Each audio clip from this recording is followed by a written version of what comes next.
Hi guys, welcome back sa ating channel, Josam Engineering and Construction Services. So, i-update natin yung building na ginagawa natin dito guys, dito sa Barangay Lumbia, Cagayan de Oro City. Sa mga hindi pa nakasubscribe sa ating channel, subscribe na kayo guys. I-click ang notification bell para updated kayo sa mga susunod na i-upload natin sa ating channels.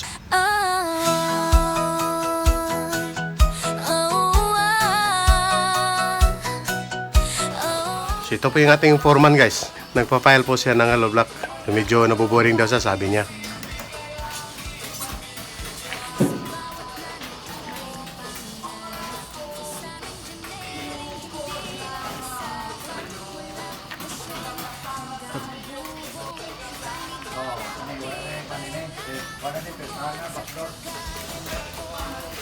Bali tatlo po sila nagpa-file ng hollow blocks guys dito po sa first floor.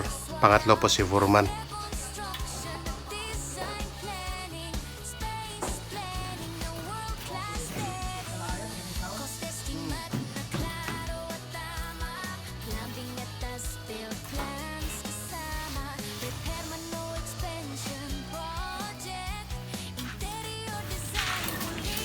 Ya, nama lagi dokter bang, puas? Nama pemasan?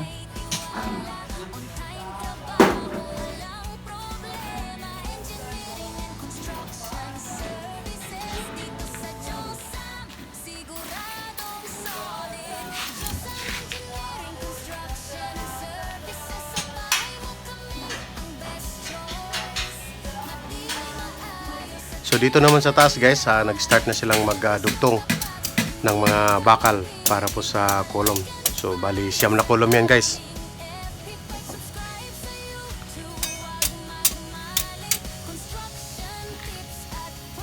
Iki ay lagi yang alignment.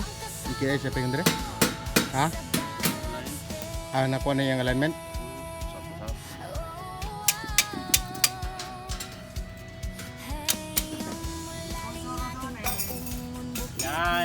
Si Mamang. So habang yung mga steelman ay gumagawa sa kulom, naglalagay ng mga bakal para sa kulom, yung ibang mga maso naman ay nilalagyan din nila ng forma at binuhusan na kaagad ng simento, kaya ganyan po. Habang may gumagawa sa bakal, mayroon din gumagawa sa simento, kaya paunti-unting natatapos guys.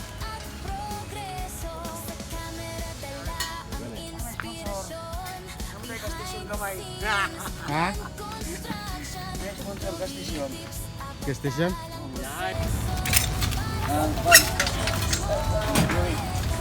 Kasundor ang boss po ba? Oh, sundor ang boss para makapile na ugma. Ano? Taas.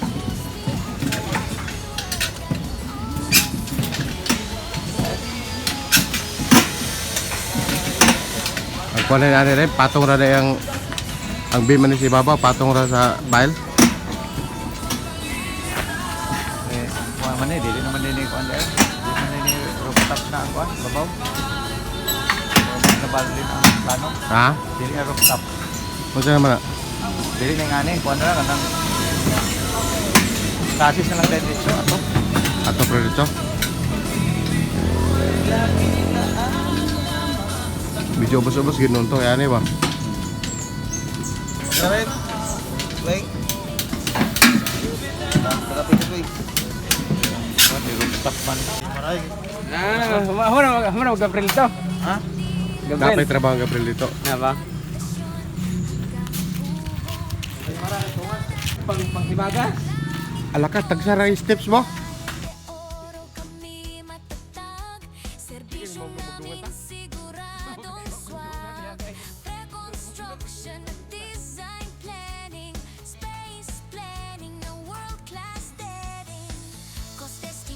So ito na po guys, no? In the next day, nag-start na silang mag-file ng hollow blocks dito sa taas, dito sa second floor. So series po yung kanilang mga ginagawa guys. Iba yung gumagawa sa bakal, yung mga steelman. Iba yung gumagawa sa forma. Iba rin yung nagtatanggal sa forma. Iba rin yung nagpa-file ng hollow blocks. Kaya medyo mabilis din yung flow ng trabaho nila guys.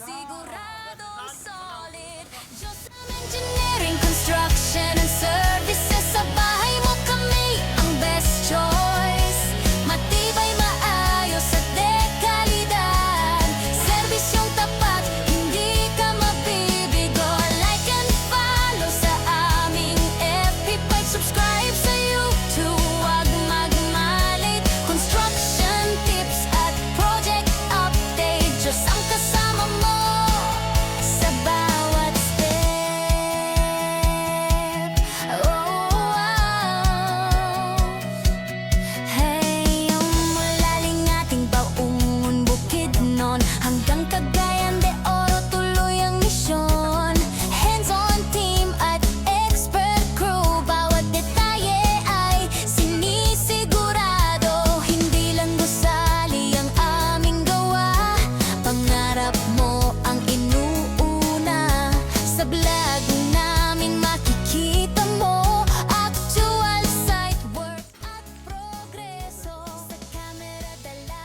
So ganyan po yung sakripisyo po ng mga labor, no?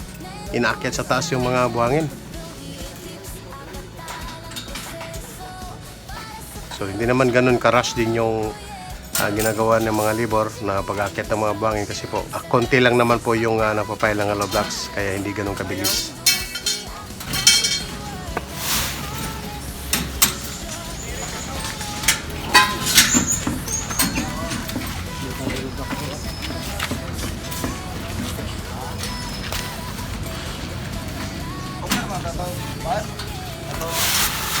Pilay masaw ninyo, Bird? Pulo daw?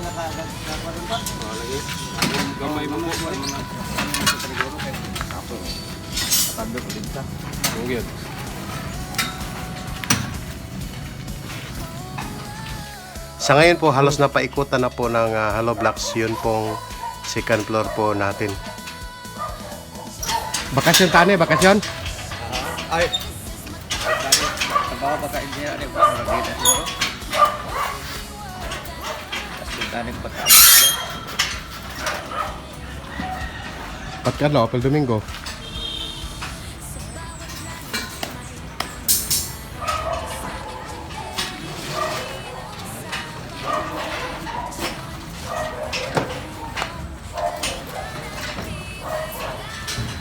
Partition ano block yapon. Kasi ilalam raw ni partition na yapon. Tao sila lang nagawa na.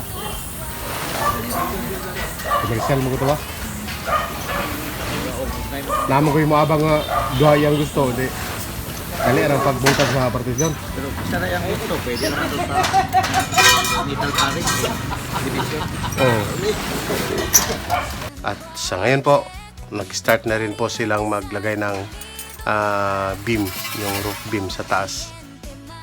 Tiwala, on time trabaho, walang problema. Engineering and construction services dito sa Josam, siguradong solid. Josam Engineering, Construction and Services, sa bahay mo kami ang best choice. Matibay, maayos at dekalidad, serbisyong tapat, hindi ka mabibigo. Like and follow sa aming FB page, subscribe sa YouTube, huwag magmalit. Construction tips at project update, Diyos ang kasama mo sa bawat step. Oh, wow. Hey, umulaling ating baungon Bukidnon hanggang Cagayan de Oro, tuloy ang misyon. Hands-on team at expert. So yan po yung ating mga update for today's video guys dito po sa Lumbia, Cagayan de Oro City Project. So yun po guys, no, sa mga gustong magpagawa ng building guys na katulad nito, magpagawa ng bahay, magpa-repair, magpa-renovation, kahit ano pa yan guys, basta't may kinalaman sa construction, huwag mag-atubiling kumontak sa ating Engineer Ariel Fabregas para sa mga katanungan. So ako po ay magpapaalam na po sa inyo. Bye bye na po guys.